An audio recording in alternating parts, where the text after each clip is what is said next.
It's been quite the anime season, hasn't it? We've had heartstring-pulling, white-haired characters, tanks fighting and blowing stuff up in the service of an uncaring republic, artificial intelligence fighting and blowing stuff up in order to prevent a dismal future, a shonen remake, dolls cleaning up lots of soot, a show that made me feel like I should be watching something else instead, and that one anime that's been setting the community on fire for one reason or another.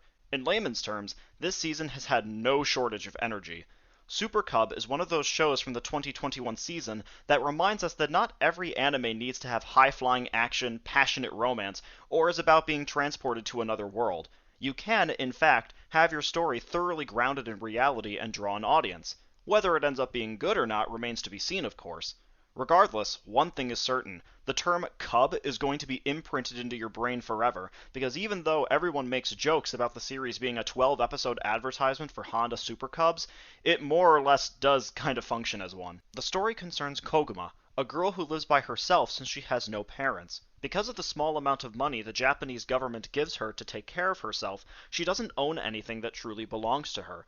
She's an island unto herself, having essentially no friends, no hobbies, no direction for her future, and is more the kind of anime character that you'd see in the background of your high school slice of life. To help with her commute to and from school, she ends up buying a Super Cub from a dealer and getting a license. As the weeks roll by and she starts riding it and taking care of it, her life begins to go through some changes. She ends up meeting a fellow motorcycle enthusiast named Reiko, finds various ways to use her cub, and her rougher edges get trimmed. From that description, you might assume that Super Cub is a simplistic show, and you'd be correct. Just about every episode follows a particular formula of Koguma riding to school, having lunch outside with Reiko, talking about something involving their cubs, going out to get whatever it was that they were talking about, and musing at the end that the world is a little broader than it was 20 minutes earlier. While it might be a predictable story, there's an earnestness and underlying warmth to the show that makes it an easygoing viewing experience. It's the equivalent of turning on an old Saturday morning cartoon or action serial and knowing almost exactly what you're going to get. The attempt is to make familiarity in this case breed comfort, not contempt. It does take a while for that warmth to appear, however. Since it has such an easygoing feel, Super Cub takes a bit of time before it can get on its way. Koguma's character by design is devoid of anything especially noteworthy in the beginning, as even interactions she has with others are a rarity. She doesn't express much on her face in the way of overt emotion aside from the occasional smile she has when thinking about her cub or riding it. Because her emotional slate is so constricted, the show banks on sympathizing with her loneliness in the beginning. Thankfully, things begin to pick up shortly after she meets Reiko, and starts to work most effectively after they become friends partway through. Reiko's more proactive personality serves as a good counterbalance to Koguma's laconic breed of sarcasm, injecting life and energy into the show overall.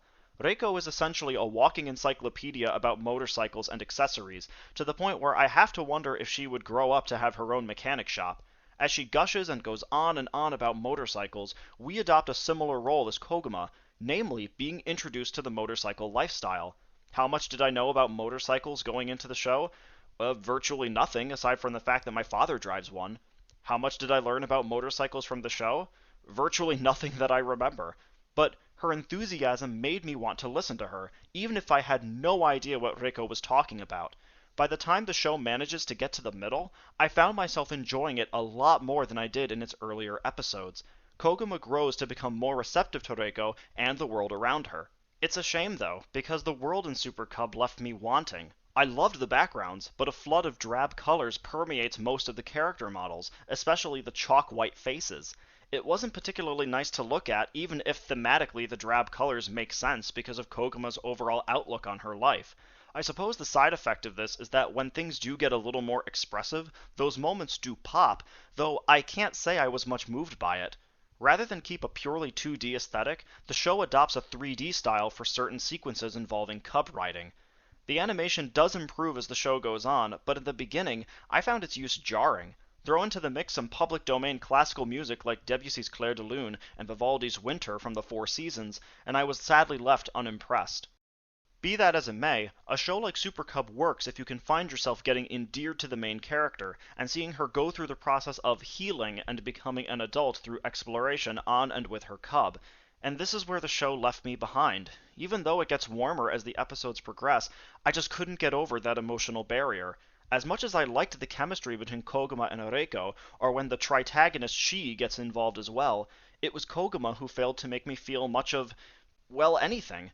It's telling that for virtually every instance that she shared the screen with another character, I was most of the time more interested in the other character. Her generally unfeeling exterior even makes some of the show's more dramatic moments feel like they lack the weight they require. There's a cliffhanger leading into one of the last episodes that promises a seriousness that the show rarely approaches. But as the moments played out, I didn't come away with a sense of tension, in part because Koguma's personality doesn't allow for much expressivity. It doesn't help that all the characters get a serious case of brain dead and don't consider what could probably be the most sensible option available. I tried putting myself in their position to figure out, either in emotional crisis or level-headedness, how this could be justified, but the only explanation I could reach was, they were adolescents. The end of the series as a whole did manage to bring it back to the earnest warmth that it had in the middle, which was a nice way to finish things up. Super Cub was a show that had a lot of interesting ideas, but between its main character, aesthetic choices, and feeling a lack of weight in the show's climaxes, I just wasn't terribly moved by it. If you do want a show that steps away from comedy or action in exchange for calm, or you just want to see characters get all happy when they see a motorcycle, this might be a series you'll want to check out. For me personally, I am glad that I saw it through to the end, even if the impression it left wasn't noteworthy. There are definitely good things in the series, but just not enough to earn a higher recommendation. I give Super Cub a 6 out of 10.